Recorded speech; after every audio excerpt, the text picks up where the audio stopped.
ఇంతకు ముందే ప్రతి సోమవారం నాడు సత్యసాయి జిల్లా కలెక్టర్ ఆఫీస్ బయట పెడుతున్న ఆర్గానిక్ కూరగాయల దుగ్నం ముచ్చట చెప్పుకుంటేవి కదా. మరిగా లోపల గ్రీవెన్స్ డే ఎట్లా నడుస్తుందో చూద్దాం పారి.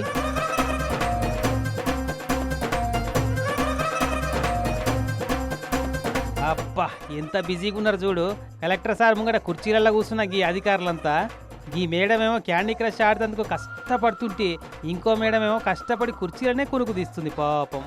ఏసీ సరిపోని పెట్టిరో లేదో ఈ మేడం అయితే అందరికంటే హైలైట్.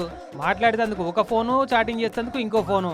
ఇగో రెండు ఫోన్లలో ఒక్కటే పారి చాటింగ్ చేసుకుంటే టైం పాస్ చేస్తుంది.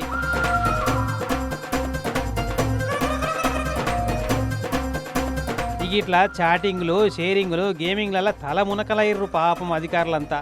వీళ్ళ కథ సల్లగుండా కండ్ల ముంగట కలెక్టర్ సారు, ఆర్డీఓ మేడంలు ఇద్దరు ప్రజా సమస్యల పరిష్కారాల దరఖాస్తులు తీసుకుంటే బిజీగా ఉంటే వీళ్ళ బిజీలో వీళ్ళున్నారు. మొన్నగట్టనే కాకినాడ జిల్లా గ్రీవెన్స్ డేలో కూడా సేమ్ ఇటువంటి సిచ్యువేషనే కానొచ్చింది. మరి వీళ్ళని ఇట్లా క్రికెట్ మ్యాచ్ స్టేడియంలో ప్రేక్షకులను కూర్చోబెట్టినట్టు వట్టిగా ఎందుకు ఇట్లా కూర్చోబెడుతున్నారో ఏమో. చిన్నదో పెద్దదో ఏదన్నా పనప్ప చెప్తే టైం పాస్ పల్లి బటాన్ అన్నట్టు చేసుకుంటుండే కదా.